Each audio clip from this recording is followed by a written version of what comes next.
அடுத்தடுத்த சந்ததிகள் வரும்போது அவங்களுக்கு இந்த பொம்மை கலை வந்து ஒரு பெரிய ஆர்ட். இந்த ஆர்ட் வந்து அழிஞ்சிடக்கூடாதுங்கிறது என்னோட ஒரு பெரிய நோக்கம்.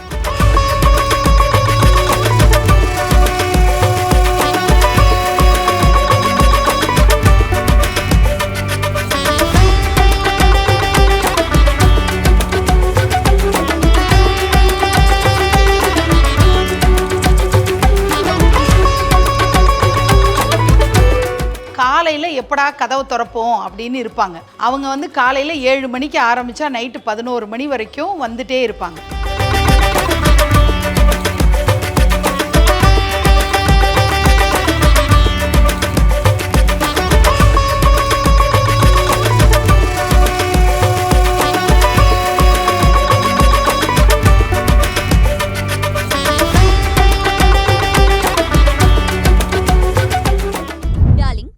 தீபாவளி டீல்ஸ். நீங்கள் வாங்கும் ஒவ்வொரு பொருளுக்கும் 3 அற்புதமான தீபாவளி டீல்ஸ்.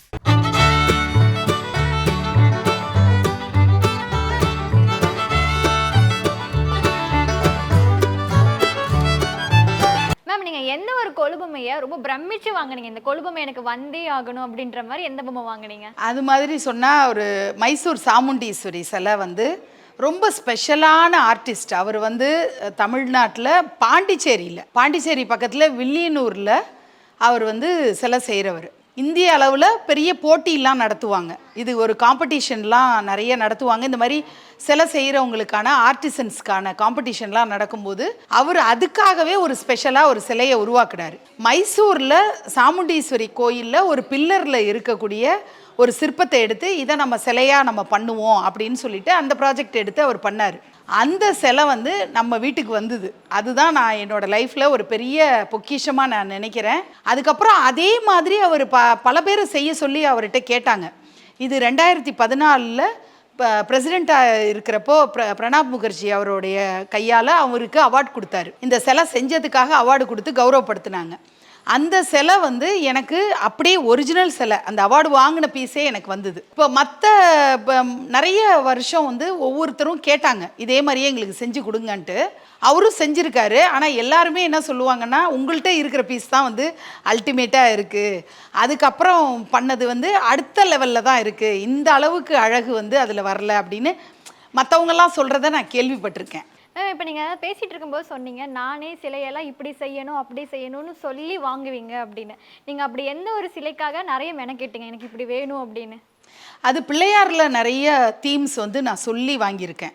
ஏன்னா அதெல்லாம் கிடைக்காது, நம்ம கஸ்டமைஸ் பண்ணி வாங்கினதாக இருக்கட்டும். அது மாதிரி ஆர்டிசன்ஸ் வந்து நிறைய பேர் வந்து ரொம்ப எங்கேயாவது ஒரு இன்டீரியர் கிராமத்தில் இருப்பாங்க. அவங்க வந்து வெளி உலகத்துக்கு தெரியாமல் இருப்பாங்க. அவங்க 10 பொம்மை தான் செய்வாங்க வருஷத்துக்கே. அந்த 10 பொம்மைக்கு கிட்டத்தட்ட 1000 பேர் 2000 பேர் போட்டி இருக்கும்.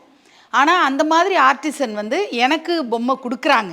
அது வந்து எனக்கு ஒரு பெரிய பிளெஸ்ஸிங் நான் நினைக்கிறேன். ஏன்னா நான் இங்கே பொக்கிஷமாக எல்லா பொம்மைகளையும் பாதுகாப்பாக வச்சுருக்கேன். அப்படிங்கிறதுனால நான் இது மாதிரி எனக்கு பண்ணி கொடுங்க அப்படின்னு கேட்டால் செஞ்சு கொடுக்கறதுக்கு ஒரு சில ஆர்டிசன்ஸ் இருக்காங்க. அவங்க வந்து ரொம்ப நேர்த்தியாக செய்கிறவங்க. அதுதான் எனக்கு கிடைச்ச ஒரு பிளெஸ்ஸிங். இப்போது எனக்கு ஒரு பெரிய ஆசை என்னென்னா, தமிழ்நாடு மட்டும் இல்லை, இந்தியா அளவில் எங்கெல்லாம் நல்ல அழகாக நேர்த்தியாக பொம்மைகள் செய்கிற ஆர்டிசன்ஸை லிஸ்ட்டு டேட்டாபேஸ் மாதிரி க்ரியேட் பண்ணி அதை நம்ம டாக்குமெண்ட் பண்ணி வச்சிடணும். அடுத்தடுத்த சந்ததிகள் வரும்போது அவங்களுக்கு இந்த பொம்மை கலை வந்து ஒரு பெரிய ஆர்ட்.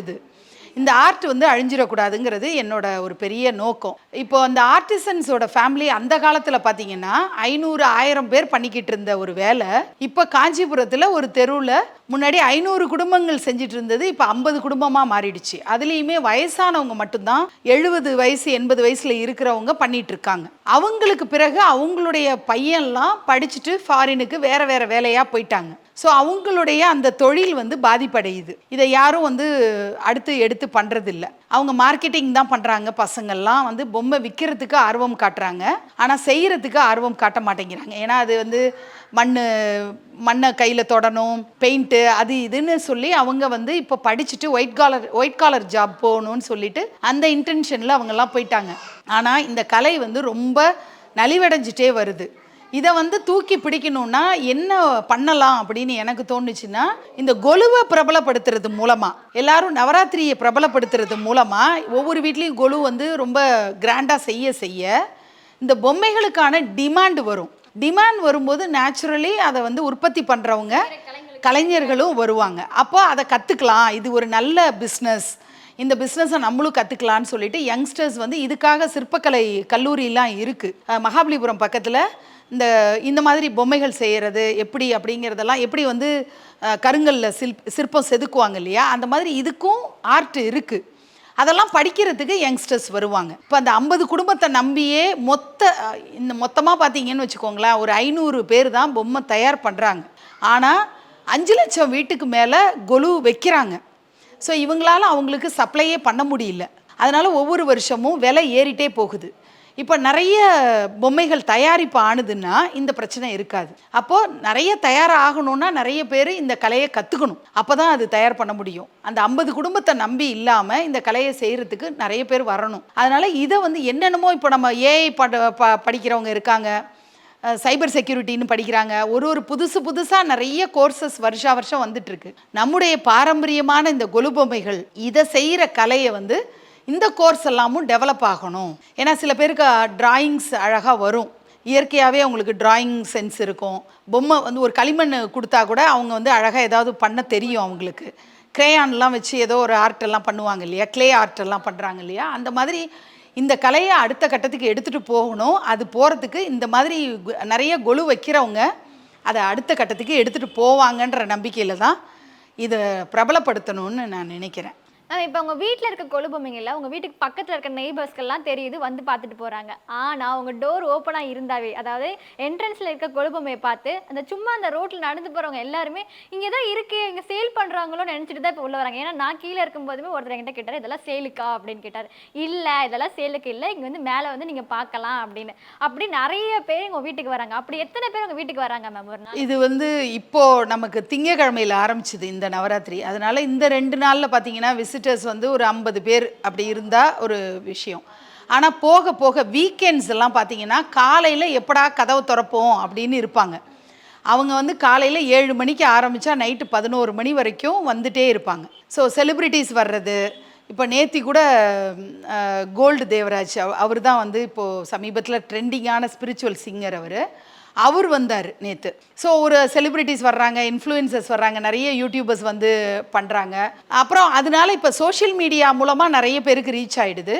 அக்கம் பக்கத்தில் இருக்கிறவங்க கொஞ்சம் தூரத்தில் இருக்கிறாங்க அப்படின்னா நேச்சுரலி வீக்கெண்டு அதிகமாக வருவாங்க. மொத்தமாக பார்த்தீங்கன்னா மினிமம் வந்து 5000 பீப்புள் வந்து ஓவராலாக இந்த 10 நாளில் பார்த்துருவாங்க. இப்போ உங்கள் வீட்டுக்கு நிறைய பேர் கொலு பொம்மையெல்லாம் பார்க்க வராங்க மேம். அதே மாதிரி நீங்கள் யாராவது வீட்டுக்கு போய் கொலு பொம்மையெல்லாம் பார்த்துருக்கீங்க? ரொம்ப ஆசை எனக்கு. இன்னும் சொல்லப்போனால் எனக்கு மற்றவங்க வீட்டுக்கு போய் அதை ரொம்ப ரசிக்கணுன்றது எனக்கு ஆசை. எல்லாரும் நம்ம வீட்டுக்கு வந்து பார்க்குறாங்க, அவங்கள அட்டன் பண்ணணுன்ற ஒரு நிலைமையில தான். ஏன்னா எங்கெங்கிருந்தோ வர்றாங்க, வெளியூர்லேருந்தெல்லாம் வர்றாங்க. இந்த ஏரியாவில் என்ன பண்ணுவாங்கன்னா, அவங்க வீட்டில் ஏதோ ஒரு விசேஷம்ன்ட்டு வர்றாங்கன்னு வச்சுக்கோங்க, அவங்க இந்த சொந்தக்காரங்கள்லாம் இங்கே கூட்டிகிட்டு வந்துடுவாங்க, இந்த வீட்டுக்கு கொலு பார்க்குறதுக்குன்னு கூட்டிகிட்டு வந்துடுவாங்க. அப்படியே வெளியூர்லேருந்து நிறைய பேர் இந்த ஏரியாவுக்குள்ளே யார் வந்தாலுமே இந்த கொலு வீடு இருக்குது வாங்க பார்க்கலான்னு சொல்லி கூட்டிகிட்டு வருவாங்க. அவங்களெல்லாம் ரிசீவ் பண்ணணும், நம்ம அவங்கள்ட்ட பேசணும் அப்படிங்கிற ஒரு நிலமையில தான் நான் வீட்டில் இருக்கேன். ஆனால் பொதுவாக வந்து எனக்கு வெளியில் போய் பொம்மைகளை பார்க்குறது பிடிக்கும். யார் என்னென்ன தீம் வச்சுருக்காங்க, அதுலேருந்து எனக்கு ஏதாவது நாட் கிடைக்குமா, அவங்க வச்சுருக்கிற பொம்மையில் எவ்வளோ அழகு இருக்குது, இதெல்லாம் ரசிக்கிறது எனக்கு பிடிக்கும். அதனால் நான் ஹாஃப் டே வெளியில் போயிடுவேன். காலையில் எழுந்தோடனே ரெடி ஆகிட்டு நான் காலையில் 7 மணி 7:30 மணிக்கெல்லாம் நான் வெளியில் கிளம்பி போயிட்டு மற்றவங்க வீட்டு கொலுவெல்லாம் பார்த்துட்டு நான் சாயந்தரம் வந்து இங்கே செட்டில் ஆகிடுவேன். இது பண்ணிகிட்ருக்கேன் மேம். இப்போ இங்கே இருக்க கொலுக்கு நீங்கள் என்ன நெய்வேத்தியம் பண்ணுவீங்க? உங்கள் வீட்டுக்கு வந்து பார்க்குறவங்களுக்கு நீங்கள் என்னென்ன பிரசாதம்லாம் கொடுப்பீங்க மேம்? ஆக்சுவலி இது வந்து தனித்தனியாக பிரித்து அப்படின்னு கிடையாது. என்ன நைவேத்தியம் நம்ம பண்ணுறோமோ அதையே பிரசாதமாக கொடுப்போம். ஸோ ஒவ்வொரு நாளும் ஒரு விதமாக இருக்கும். நான் வந்து காலையில் ஒரு நைவேத்தியம் பண்ணுவேன், ஈவினிங்கில் ஒன்று இருக்கும். காலையில் வந்து ரைஸ் மாதிரி வெரைட்டிஸ் வரும், ஈவினிங்கில் பார்த்தீங்கன்னா சுண்டல் மாதிரி வெரைட்டிஸ் வரும். ஸோ நான் பொதுவாக இப்போது நிறைய பேர் வர்றதுனால வெரைட்டியாக சுண்டல் செய்யும்போது அது கொஞ்சம் ஃபில்லிங்காக இருக்கணும். சில சுண்டல்லாம் இப்போ பாசிப்பருப்பு சுண்டல்லாம் டக்குன்னு வந்து பசி எடுத்துரும் கொஞ்சம் நேரத்தில். ஆனால் நல்ல ஃபில்லிங்காக இருக்கணுங்கிறதுக்காக கொண்டக்கடலை சுண்டலே நான் வந்து நிறைய நாள் அதையே ரிப்பீட் பண்ணுவேன். ஏன்னா அது வந்து கொஞ்சம் சாப்பிட்டாலுமே ஃபில்லிங்காக இருக்கும். குழந்தைங்கலாம் வர்றாங்க, இங்கே நிறைய நடந்துட்டு எல்லாத்தையும் பார்த்துட்டு வரும்போதே அவங்களுக்கு கொஞ்சம் டைஜஸ்ட் ஆகிடும். அதனால நான் வந்து இந்த மாதிரி தான் ஃபாலோ பண்ணிகிட்ருக்கேன். மேம் இன்னைக்கு உங்கள் கொழுப்புமை பற்றி நிறைய விஷயங்களை சொன்னீங்க. நீங்கள் மட்டும் உங்கள் பார்க்காம, அதாவது நான் மட்டும் வச்சு பார்த்துக்கிறேன், எனக்கு பக்கத்தில் தெரிஞ்சவங்க, சொந்தக்காரங்க, நெய்பர்ஸ் மட்டும் வந்து பார்க்காம இருக்கிற எல்லாருமே வராங்க. உங்களுக்கு தெரியாதவங்க கூட உங்கள் வீட்டுக்கு வந்து பார்க்கலாம் அப்படின்னு நீங்கள் ஒரு பர்மிஷன் கூட கொடுத்துருக்கீங்க. இதுக்கு ஒரு பெரிய மனசே வேணும் ma'am. So thank you for that. Thank you so மச்மா.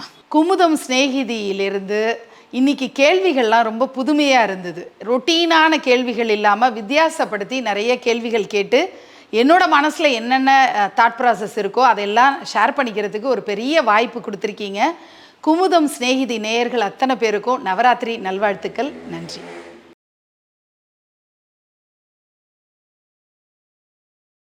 Darling 3D Deepavali deals. நீங்கள் வாங்கும் ஒவ்வொரு பொருளுக்கும் 3 அற்புதமான தீபாவளி டீல்ஸ்.